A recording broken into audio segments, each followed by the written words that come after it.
El Congreso de la República es un poder del Estado y tiene autonomía normativa. Esto quiere decir que se da sus propias normas reglamentarias. Y el reglamento del Congreso, que es aprobado por el propio Congreso, tiene la categoría de ley orgánica. Por lo tanto, cualquier modificación a su reglamento tiene que pasar por las formalidades que exige la Constitución para aprobar una ley orgánica, es decir, una votación con mayoría absoluta de la mitad más uno de sus miembros, que esto representa actualmente 66 votos. Esto desde el punto de vista formal.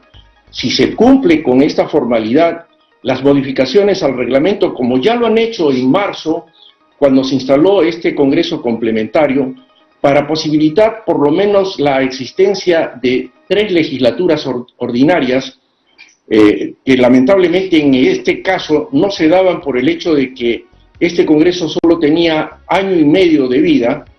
En realidad no hubiese tenido la posibilidad de tener 2 legislaturas sucesivas para aprobar una reforma constitucional. De tal manera que para tener una tercera legislatura ordinaria, modificaron el reglamento del Congreso bajo esta formalidad, lo cual es su competencia, y se introdujo una legislatura ordinaria, que era la tercera, a través de una disposición transitoria que está en el reglamento.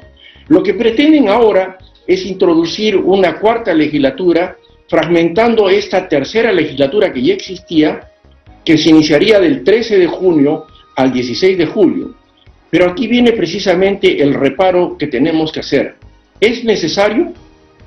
Yo creo que no, porque si se va a crear una 4ª legislatura, a pesar de que tienen facultad para modificar su reglamento, creo que políticamente no es conveniente, y creo que dentro de las reglas de la prudencia y del principio de oportunidad que debe regir la labor parlamentaria, tampoco es pertinente y aconsejable, porque lo quieren hacer para tomar decisiones sobre aspectos muy importantes. Reforma de la Constitución en lo que concierne a la cuestión de confianza.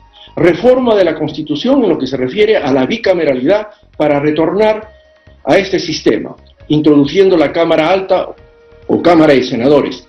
Y lo que también, aunque esto no tiene que ver con una segunda legislatura o una 4ª legislatura, para tomar decisiones sobre la elección de los magistrados del Tribunal Constitucional.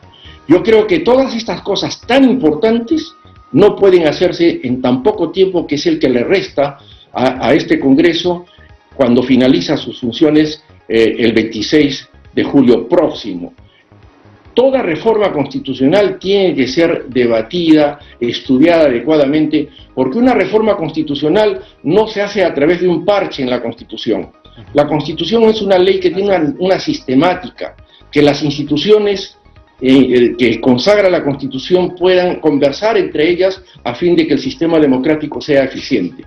Y esto creo que no se puede dar en una asamblea, una legislatura tan corta de menos de mes y medio. Efectivamente. Hemos escuchado con mucha atención a José Rodríguez Elizondo, un destacado periodista, abogado y escritor chileno que ha estado en su programa hoy día en una magistral entrevista, decir que las constituciones generalmente no son obra de las asambleas constituyentes, sino más bien el trabajo coordinado también con la academia, a través de juristas, que son los que tienen que orientar las distintas orientaciones que debe tener una carta fundamental. Y eso creo que debe hacer el próximo Congreso, que ya está elegido en el Perú, y que va a tener un panorama de 5 años para abocarse a una tarea tan importante como la de dar una constitución que, si bien es cierto, tenemos una buena constitución, pero no es perfecta. Hay que hacerle una serie de ajustes, y precisamente los ajustes que le quieren hacer en esta legislatura tan corta son importantes, no cabe duda. El tema de la cuestión de confianza, sobre todo la de la famosa investidura, que no es así, es una mal llamada investidura, se debe eliminar, porque la concurrencia al Parlamento, del Consejo de Ministros, no debe ser bajo la condición de una cuestión de confianza Bien. que ha generado tanta crisis en estos 5 últimos años. Muchas gracias, Óscar Urbiola, por acompañarnos esta noche. Vamos a ir a una pausa, regresamos con lo último de Cara a Cara.